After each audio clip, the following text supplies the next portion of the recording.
You guys, I kind of fangirled a little bit after meeting Nichole Lancaster at the Palm Beach International Beauty Show. It's now known as the Be Well shows, and I got to meet her, and I was more excited to meet her than the founder of Circadia. So that should tell you something about me. But in any case, this episode is all about Nichole Lancaster. She is the beauty mentor, and she's amazing. Here we go.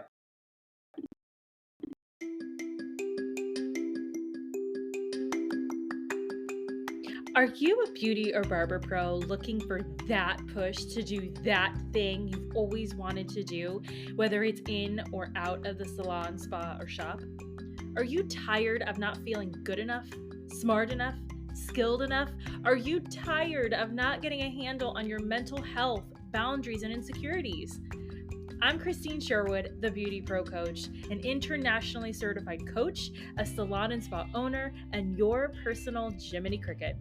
I use my own experiences, good and bad, as a salon owner to help you be more self-aware, authentic, and forward-thinking in your approach to life, in and out of the salon. It's time to reach your version of success with the Beauty Pro Coach podcast.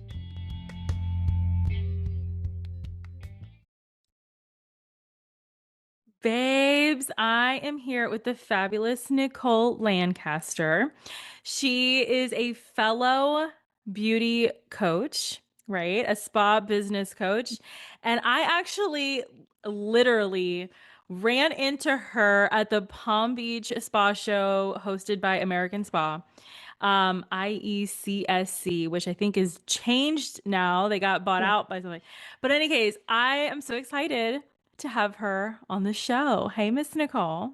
Hi, thank you so much for having me. And you literally did. You like came down an escalator and I was there and you were like, hi. It was a literal run-in. Like, hey, I know you. Yeah. No, we need to connect, or you need to come on the show. What a great Your connection. face, I think you were like, okay, all right, like fine. Yeah, well, because I had just interviewed the CEO of Circadia. So I'm Yes. standing there with Michael, and at first I was like, wait, who? Which one? And you're like, yeah. And I'm like, oh hey. And you were like, in. So it was a great way to meet, a great connection. I'm so glad that we did. Yes, absolutely. So okay, wait, yeah. Tell us watching and listening Yeah. how you were basically like the host podcast of the show, which is Yeah. so cool. Tell us how that came to be. How did you get to that level as an esthetician yourself? So I would say one of my biggest pieces of advice to anyone in life with anything, I even tell my 9-year-old daughter this: ask for what you want. And we get so nervous and so scared of hearing no, right? Because it's rejection. And we're like, oh no, they said no, I'm not good enough. We start playing all these stories in our head. Um, I have spoken at IECSD before. Years and years ago, I formulated and manufactured an intimate skincare brand inside of my spa.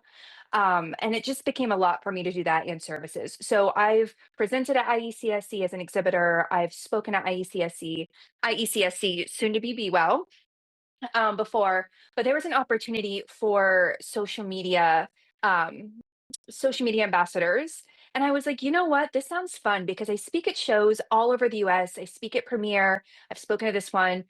It would be fun to just do social media because then I can be a little feral.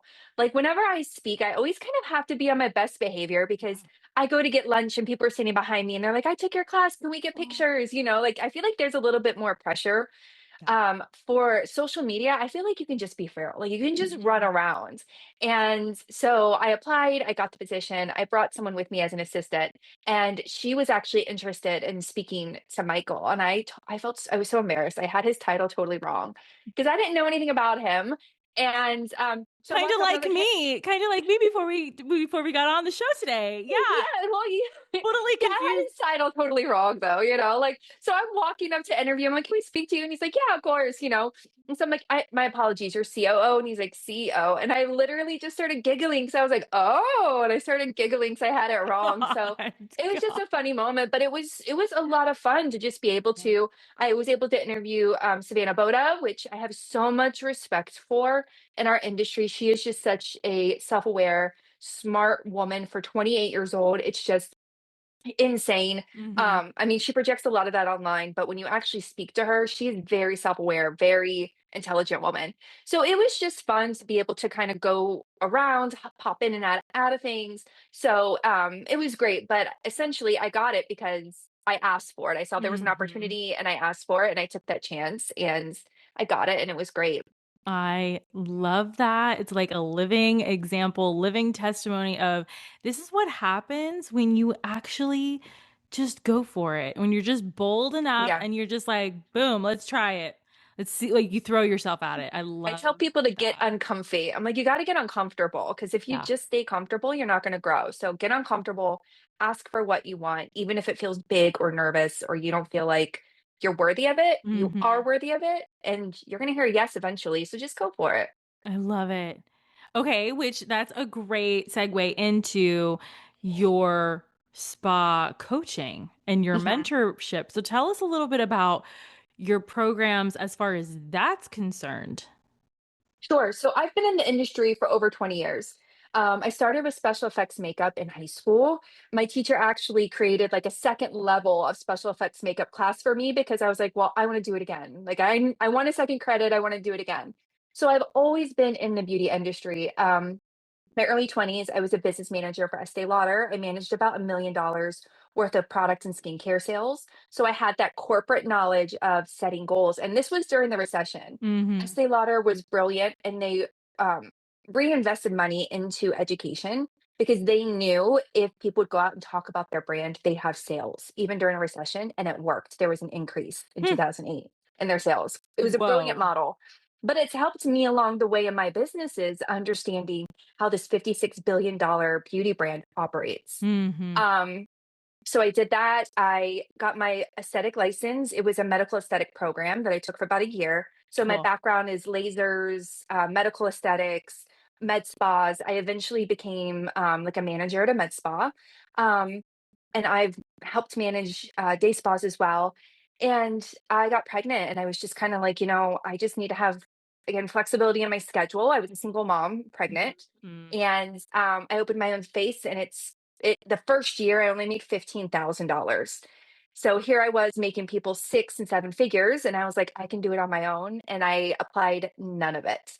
So I essentially grew my business just kind of from the ground up from a $500 tax return, a borrowed massage bed, PCA samples were my back bar, um, into a fully booked, working 3 days a week, six-figure business solo, building a team. And eventually it just kind of got too hard for me. I had a lot of people asking about mentorship. My body hurt, my neck hurt, my hands hurt. And I was like, I just can't make money inside of a treatment room. It's just getting too much for me. I'm not having the time with my daughter that I really want. And so I moved all of my business online. So I still have my space. That's where I am now. I've got tenants. But being online just affords me the flexibility to be with my daughter. It also allows me to empower and inspire other estheticians because in our industry we're not really taught business. We're Hmm. like, go solo, you can do it, or you do like a little business module inside of your aesthetic school program, but you're not really taught numbers and setting goals and tracking your business, and profits and losses and all the things that really, and sales.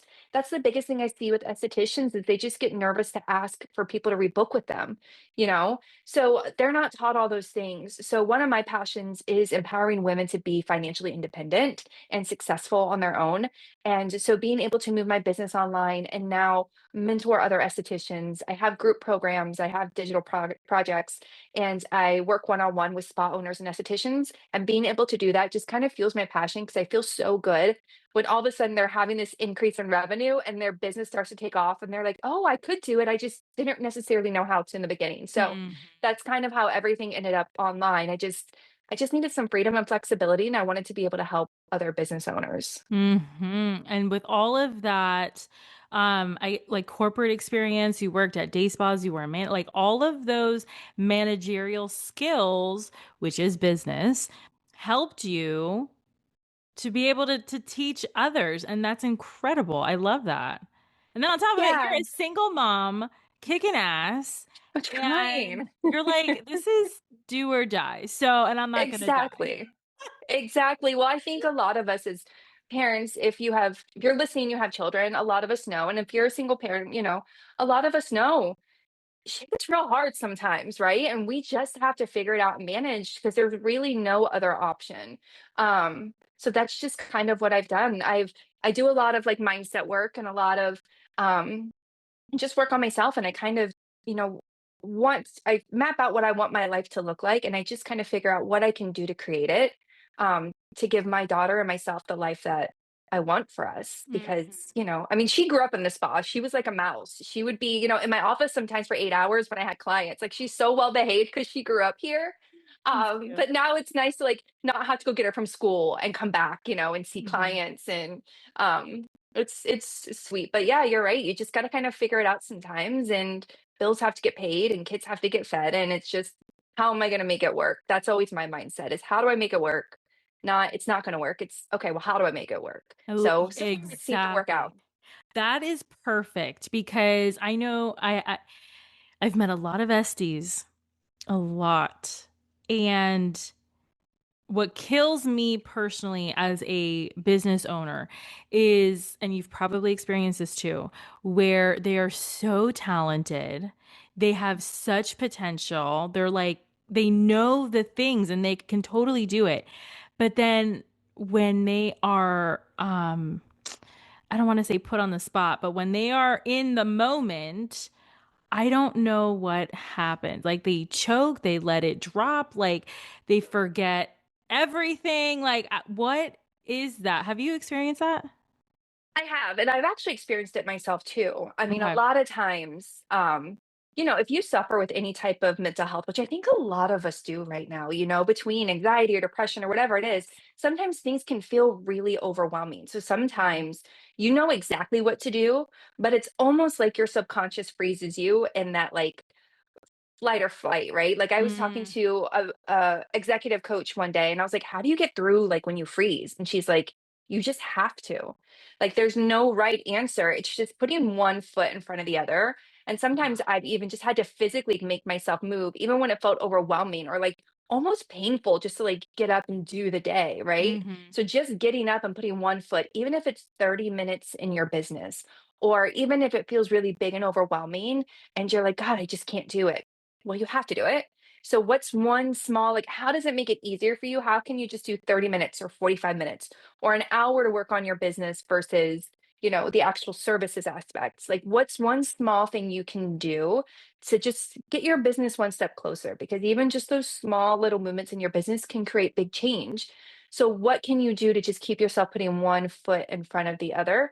Um, but I see that a lot. And that's like when people ask me, what's your success rate? And I'm like, well, I don't necessarily have like an analytical calculated success rate, but what I can tell you is the people that show up and do the work, their revenue will have increases within 90 days. I've had people who've doubled their revenue, within hmm weeks, but they have to actually put the work. You can't just be told what to do. And I talk about this when I speak. Like, hmm we go to these shows and it's inspiring, right? We feel fired up and we're like, yes, we're going to do it. And then we get back and sure, we're inspired, but we don't actually have people to help us then move forward, or we don't hmm actually put the things into place to move forward. So I think that when you actually take that action in your business and don't just go off that inspiration, and you actually just get in there and do the work, do exactly what you're told to do by people who have done it and have struggled just like you.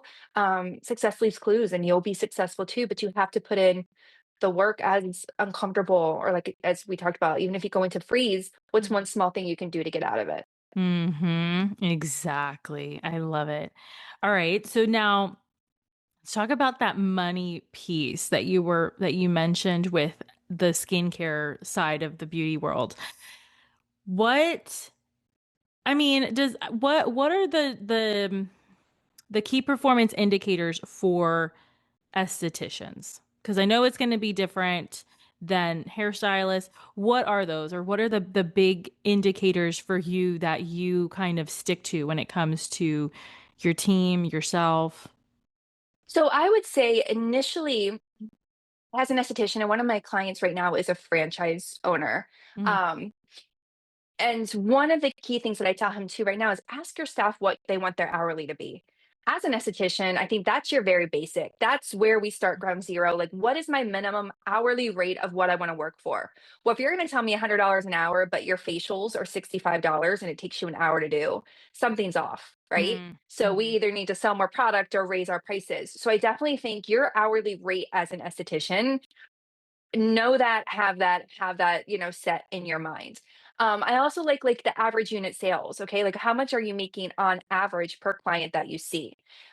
Because again, if you're wanting to make $100 an hour, but you're seeing a brow client and it costs you $15, to do their brows, and it's taking you 30 minutes, you're it's just not there. So I'm big into like setting manageable goals that way and breaking it down, and just kind of like reverse engineering. Yeah. But those, I think, would be some of the biggest ones. And your retention rate is huge because if you have clients that you're seeing one time and they're not coming back, and your retention rate is like a 10, 11, even 20%, there's something between your service, their entire experience, right? Between booking, the confirmations coming to you, like it might not just be you, it might be your follow-up. Maybe you had none.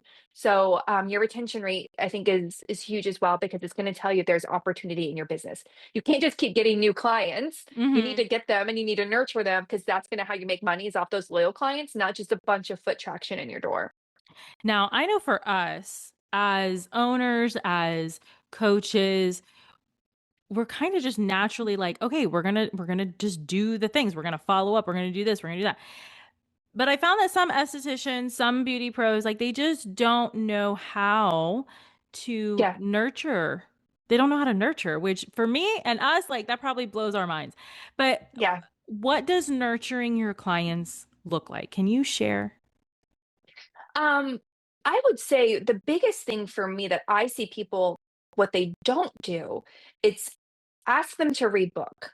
And for Mhm. me, I know that I've had that done with like estheticians, and I'm like, oh my God, did they hate me? Like, why don't they want me back on their books? Like as a client, I took it personal. So your clients might be taking it personal too. Like, was I Uh-huh. awkward? Did I say something wrong? Like, so just asking to read book really puts that person in your world and they become a Mhm. part of that. Social media, one of the big things that I specialize in is Instagram and ManyChat. I'm certified in Instagram marketing. But what I have seen historically with my clients who are in the beauty professionals, anywhere to 70 to 80% of your bookings come from Instagram most of the time. So if you don't actually nurture those clients on your Instagram. So let them have a little bit of your personal world. Let them see your day to day in your stories. You don't have to put that in your post, but let them see the day to day in your stories. Let them get to know you. If you talk about, your kids, let them get to like see a glimpse of your child here and there. I'm kind of weird about it Mhm. with my daughter, but little glimpses or, you talk about things in your life, you talk about things with your clients, put it into your stories so that they feel like they're part of your world. And then obviously the follow up. Don't just make them feel like they're being spammed. One of my favorite things to do is either to call them or to send a voice note because they're going to be like, what did Oh, Nichole say to me? Like, oh, that's weird. Like, Nichole didn't text me. She sent me a voice note. But now I'm like, hey, Susan, hope Mr. Mittens is doing well. I hope you enjoyed your facial. You that's know, so we don't have cute. you rebooked, but making sure that you're actually rebooking them and adding that personal touch, I think really goes a long way, especially now where we've like lost the human connection. I think everyone really enjoys that human connection. So, how can you create that with your clients? How can you remember special things about them? And I'm all about the five senses. So, how does your room smell? How does it feel? How do you create a full experience for them? Because Mm. micro Mondays that used to work in the 90s, where, $30 micros come in, get your service and leave, don't work anymore. So, how can you separate yourself and make this person now your client? And make them just feel like part of your community. And I think when you nurture that and create that human experience for your clients, I think that really keeps them in your bubble and on your books, and they want to spend money with you and they're loyal. I love that. I love how you're incorporating all of the senses, estheticians, beauty pros, and in the spa space. You guys are healers. Like Yeah. genuinely. Like I'm sure like in the old days, 1800s, 1700s, you guys would have been witches, but Yeah. Burned at the because stake. yeah, because you're Yeah. using witch hazel and all these things that are natural cures. So what is, I guess, what's a struggle that you're currently going through, and what has been your biggest struggle, whether personal or professional? Ooh, I think my biggest struggle professionally Mhm. was when I first had got this space, I wanted to build it out for my skincare brand. Mhm. And I created this intimate skincare brand, and nobody at the time really had it. This was back in 2000. 17, 18. So it Mhm. was very, very new to the market, very new concept. But I wanted it for myself. I had just had my baby. I wanted skincare, and nothing on the market was like what I wanted. I just wanted it natural because that area is it's very sensitive, and it goes Mhm. straight into like your hormones and stuff. Yeah. So I initially had built out this space to manufacture my own skincare. So I actually went to formulation school out of the EU. I paid thousands and thousands of dollars to learn how to formulate skincare. I sourced everything, which a lot of times you don't think about, but when you get like a jar, you have to source the jar, the lid, the liner, the labels. I learned how to design, I learned all the FDA, it was a lot of work.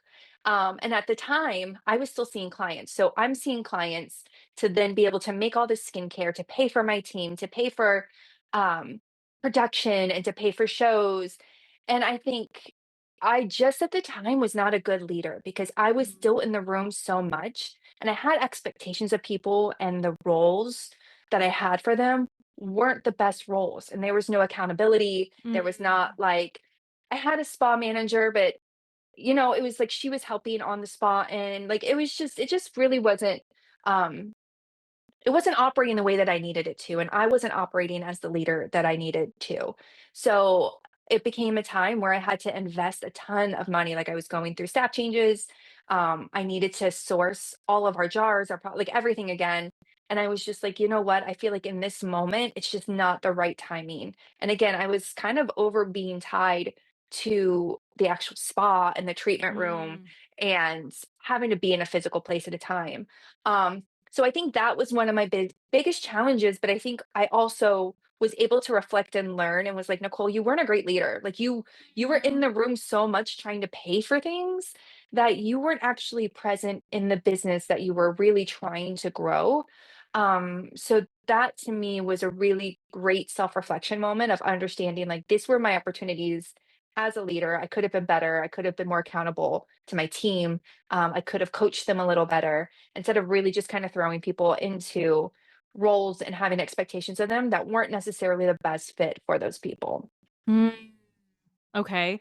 And what has been your biggest failure, personal or professional? Dude, I fail all the time. I fail literally all the time. But that I love how you is whispered it too. You're like, I fail. And I think that's how I grow. I would probably say Yeah. that. That was probably one of my saddest points in business, just Yeah. because I loved that brand so much. And the way that we did the marketing, it was real women, real bodies. Like my Yeah. clients would come in and be like, that woman looks like me. I'm going to buy your products. And I was Oh, creating this beautiful, like, I'm a feminist, and this beautiful, like, feminine empowerment where women just felt beautiful in their bodies. Again, it yeah. wasn't that like 1990s stick thin Caucasian model modeling my products. It was my friends who had like tattoos and cellulite and, hips and butt. And one of our models was pregnant. Like it just felt like real women. So I think that was probably, I don't necessarily like to call them failures because I feel like there's always lessons learned, but Mhm. that was definitely my most expensive um Yeah. that was misstep, my most expensive lesson, Yeah. and probably one of the saddest. I still own the trademark and the rights and all my formulations. So maybe one day if I feel like getting back into manufacturing, I'll do that. But that was definitely one of the saddest moments, was just closing that chapter of that brand. Mm, yeah, I can imagine. All that money, and you're like, I'm just gonna shelf this. Yeah. And people still ask, right? People wanted to buy my client list. People wanted to buy my products. I mean, we were in like spas and stuff. And I also look back now, because with all the tariff stuff going on, that would have broke me. So had I been able to actually really grow this business, and then all this tariff stuff come in, we were buying all of the ingredients in the US, but packaging is so expensive in the US because they buy it from overseas and then they Mm, resell it here. Um, so it would just, I feel like it would have broke me during, the tariff thing. So I sure. I definitely see a lot of lessons in Yeah. closing that skincare brand. But I would definitely say that was probably my saddest and most expensive Sure. uh step in my business, lesson in my business. I know knowledge is so expensive, like for real. So Knowledge and expensive. experience. So, Right. so what's your, everybody thinks that, oh, we just use soap. It's just soap. You wash faces for a living, that kind of thing. Yeah. So, but besides that one, because that's a very common one, what is the myth that you get all the time about what you do? That we're just the dumb pretty girls. Uh, Um that we just play in skincare, that it's fun, that we don't make money. Um, the way clients would disrespect me, and I'm like, babe, I'm making six figures. Like, canceling because they had like, so sorry, my real estate client called. And I was like, it's cool, babe, because you're like paying your cancellation fee and I'm still making like money, like I mm-hmm. think that's it. I think it's just that sometimes, especially my age, I'm 39, and I feel like I look younger sometimes, and I definitely have a little bit of a younger, fun, charismatic style. Yeah, yeah. Um, but I'm like members of like a private member club here in Tampa, and I sit on a philanthropy committee, and so I do big girl things. Which But I saw sometimes, that post. I saw that thank latest post. you, thank you. Yeah, I got 40 under 42, most influential business owners. But sometimes I think just our industry, I think people just don't think that we can be pretty and smart. Like it's like their minds are blown. And then I start talking to them about like my analytics, or how I can build my own website. And all of that came just because I had no money to do these things. So I had to Mm-hmm. learn. Mm-hmm. But when I start talking to people kind of more on a in-depth level, they're like, oh, wait, she understands marketing. She understands, analytics. She understands business. She's not just the cute spa girl that can, do a facial. Wow, people are ridiculous. I do. I get very passionate. We've had a couple of those people in my salon and spa, and they're like, "Oh, did you have to go to school for this?" And I could be on the other side.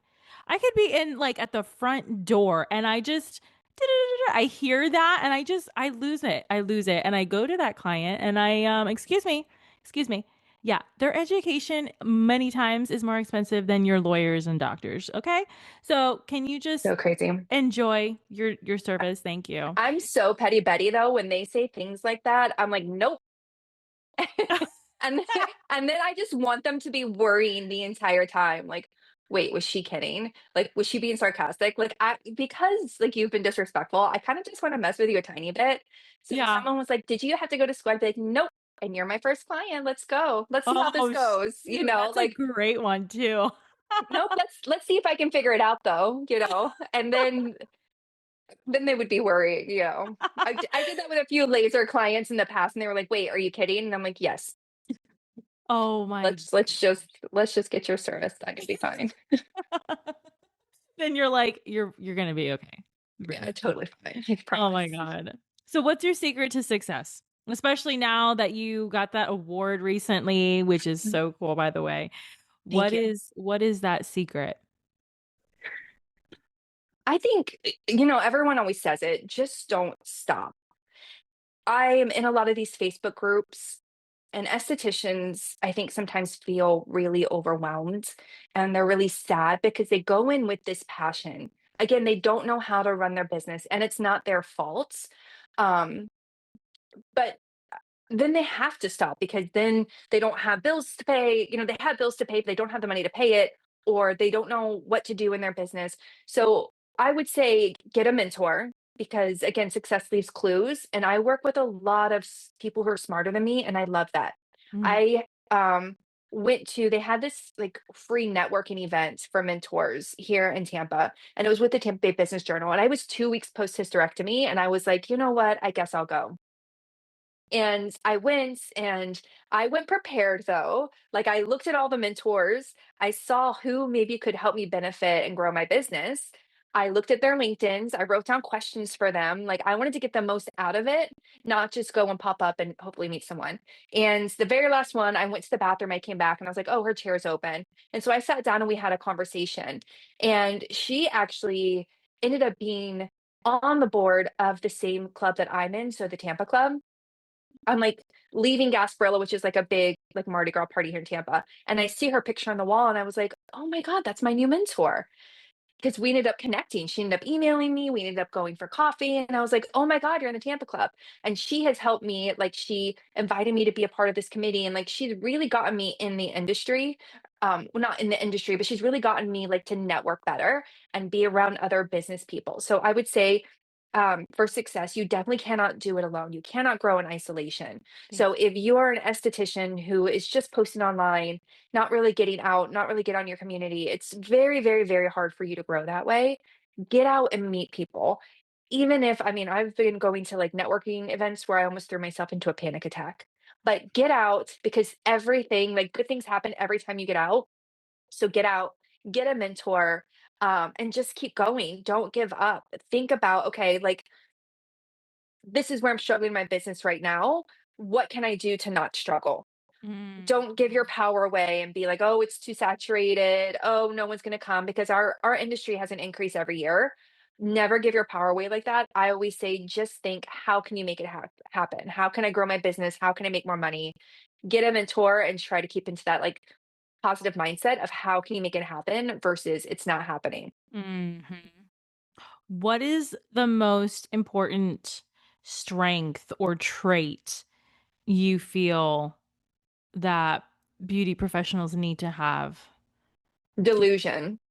Ooh, I always girl. tell people that I am so freaking delusional. I think that I can make anything happen whenever I want it to happen, and it does. It literally does. Like I will be delusional enough to email, the CEO of something and be like, "Hey, I'm Nichole Lancaster." Like, like you should know me. You know what I mean? Yeah. Like, girl, be delusional on like the max delusion. Be delusional. Because even if you don't believe in yourself, pretend like that day you believe in yourself and ask for what you want. You gotta be Mm. delusional. It's gonna work out. That is awesome. I love that. I kinda got a little caught off guard with that one. That's a good. I love it, and I'm You wanna be take like tenacity. No, delusion, babe. Delusion is what runs this. It's perfect. I literally once a day and I'm like, girl, you're delusional, but you got this. I'm like, yeah, I do. Thanks. That's You're right. You're totally right. you're right, Nicole. Yeah, for sure. Delusion. Alright, so now we work in this industry, and I've heard it as you're talking. You're a single mom, people think that we don't make money in this Mm. business. How w what did your parents, if you have a relationship with your parents, like, what was their thing when you're like, "Yeah, I'm gonna be an esthetician?" Like, how did they take that? So my parents were never those like academic parents who were like, you have to go be a doctor, you have to go be a lawyer. Um, I think my mom was the first in her family to go to some type of college. Like she went to trade school. She's in the Mm, medical field. So she went to a trade school. So I think they were just happy that I was doing something that I loved and that I was passionate about.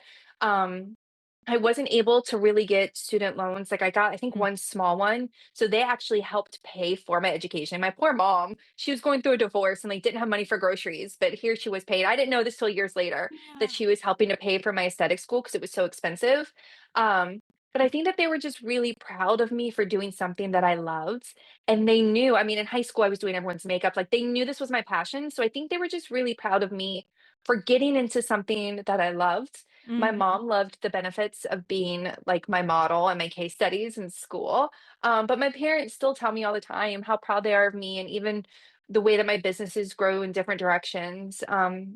they were actually really proud. So I was lucky enough to have that as, coming from my parents, not like, and I think they were able to recognize my intelligence.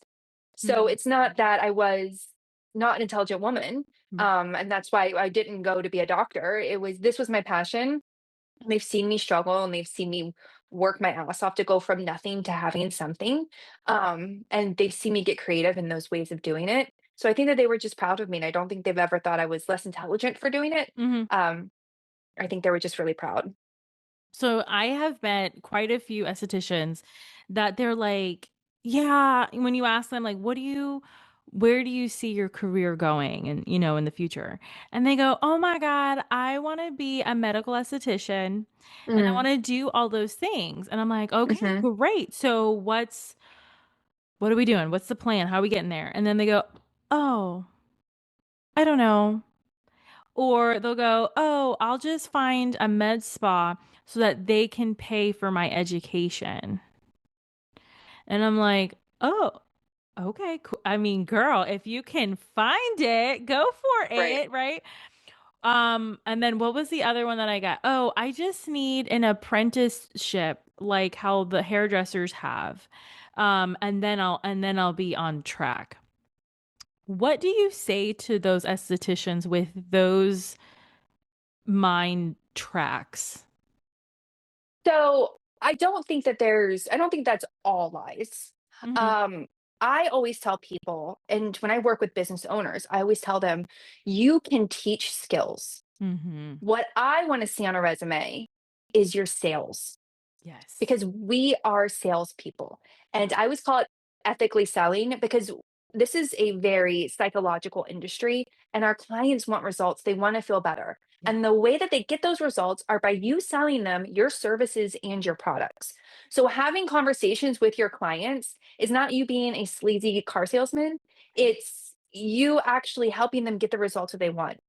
So whenever someone is applying or if they want to become like a medical esthetician, if they haven't had any sort of training, um, those med spas can always train you, but a lot of them are small business owners and even the franchise owners that I work with, they want to see how you can make the money. So make Right. sure that your resumes and your headspace is I'm going to go in there and I'm going to show them that I'm great at sales, I'm great at selling my services, I'm great at selling my products, I can keep clients, my retention rate is high.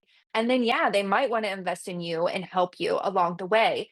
I think when it comes to more advanced aesthetics, I know medical esthetician isn't like a actual formal legal term here in the state of Florida. Mhm. But we went to like a private medical college, Right. Kaiser, Right. that at the time offered that.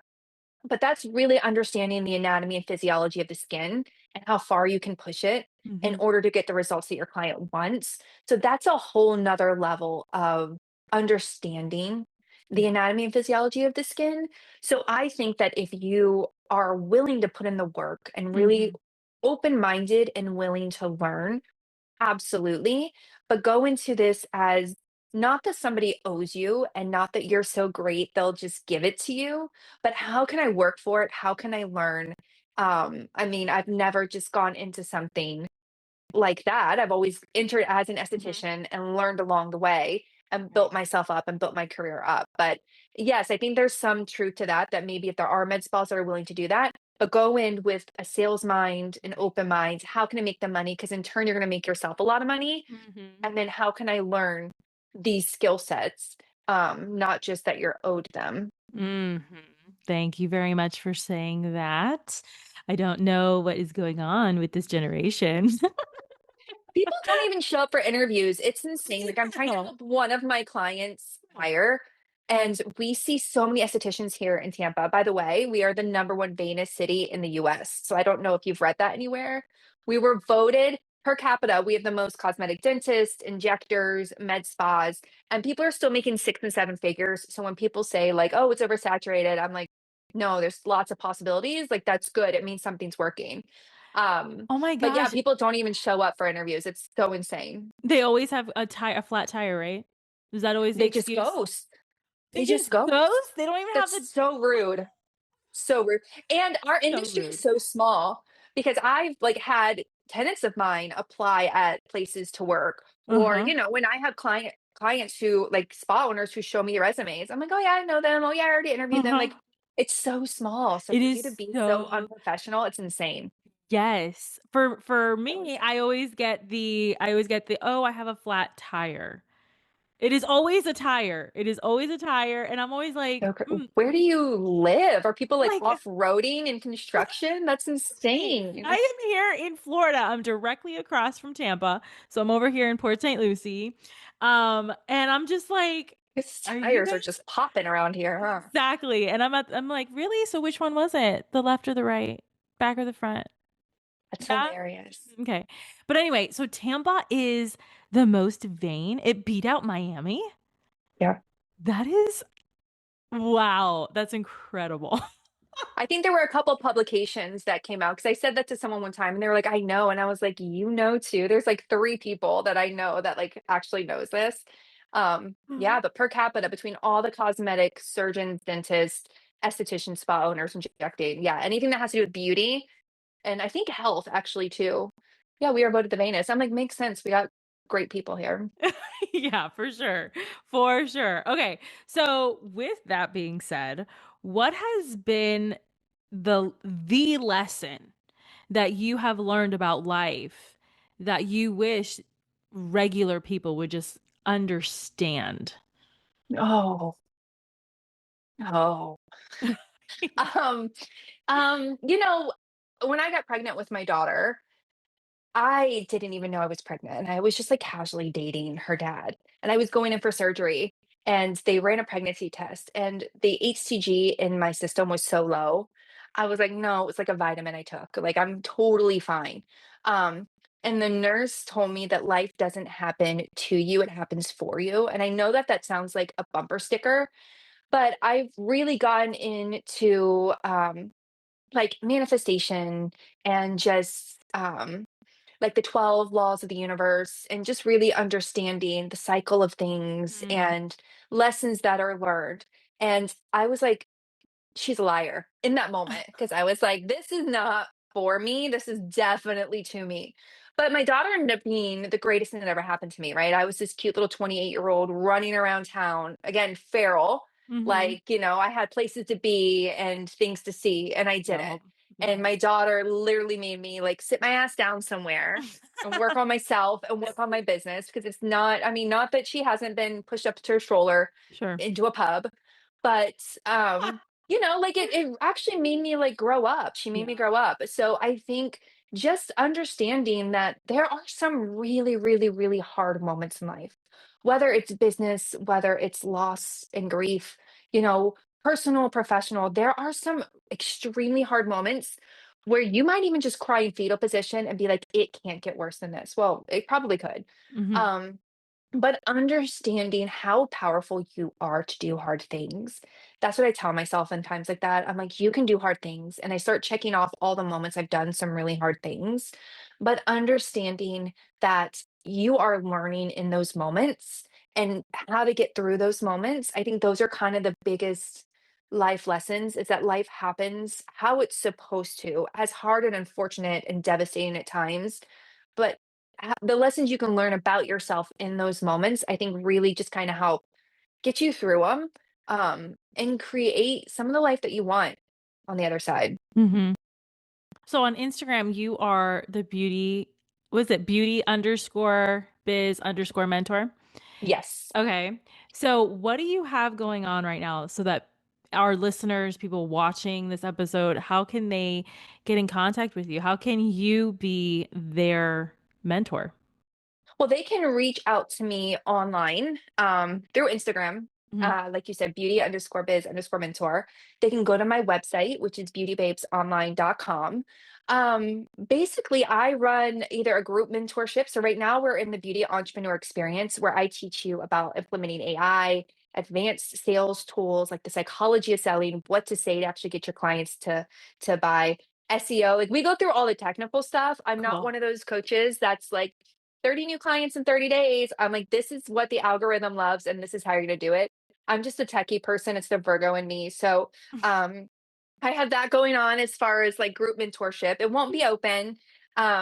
Probably when this podcast airs. I don't think it'll be open in this moment, but I do also do one-on-one mentorship. So if you're looking for someone to work with one-on-one and hold you accountable, I do that as well. So I'm there for them and they can call me, they can tell me what they're looking for their business, and we can just kind of customize it from there. I love it. Going back to your mentor, are you guys Mhm. still in touch? I'm actually on, so she chairs the philanthropy committee that I'm on. That is And I've so got lots of mentors. I like to be the dumbest person in the room. So I like to position myself.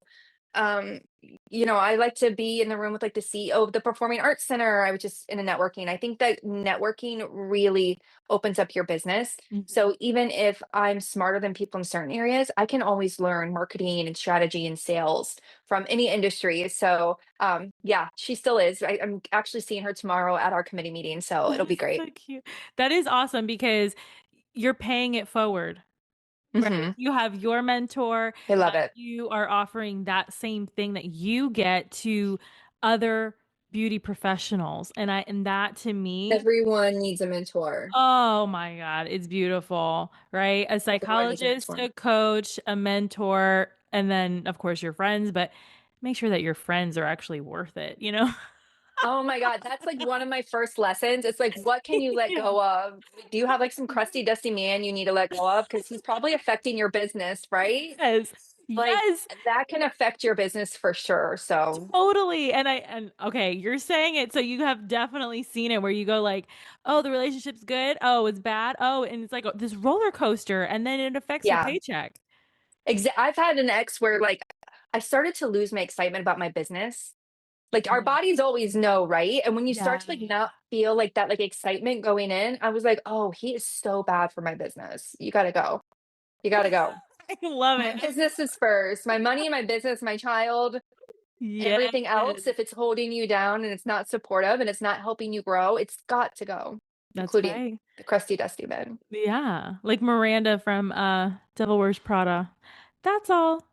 Bye-bye. I thought you were Um gonna say Sex in the City. I was like, yeah. I mean Samantha Jones is great too. That's Samantha. Okay, yeah. So, okay, we're coming to a close, but what is a question that I did not ask that you wish I would have, and how would you have answered? I think that this was a really great conversation. I don't think I'm sitting here wishing that you asked for anything. I loved it. I thought it was great. That is fabulous. I love to hear that. And my head was cut off the whole time. Oh my gosh. Well, in any case, I thought you just so liked a close shot. I'm just like, "Hmm?" It's the sun. Like the lighting is not good right now where I'm at, and it's fine. Anyway, so just do you have any final thoughts before we wrap it up? Like, I Um, don't want this conversation to end. I feel like it's been so good. So like, what else can we talk funny. about?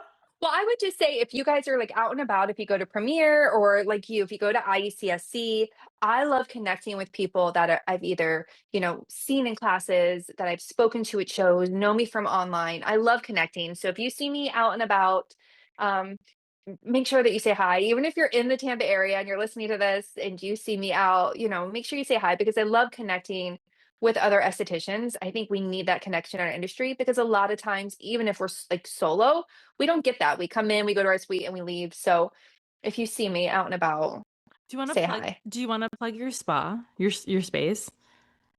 I mean, sure, I can. We're fully rented right now. I'm actually really proud that we're fully rented and that we stay fully rented. We have been for a few years now. But I own a space. It's called the V Suites. It's right in West Chase in that part of town in Tampa. And I'm just so grateful and lucky to have so many amazing, beautiful women who work here and pay their rent on time. Um, but that's another great way for estheticians to create additional revenue in their business as well. It's passive income. So Hmm. if you have a room and you're not in it all the time, you should definitely rent it out. Nichole, thank you so much for being on the Beauty Pro podcast. I am so excited for everybody listening, watching. You guys, we're going to have her information in the show notes. Make sure you reach out, connect, network. If you're in Tampa, go check her out. So thank you so Thank much. you. And we Thank will you. absolutely, we will talk to you guys next time. Bye.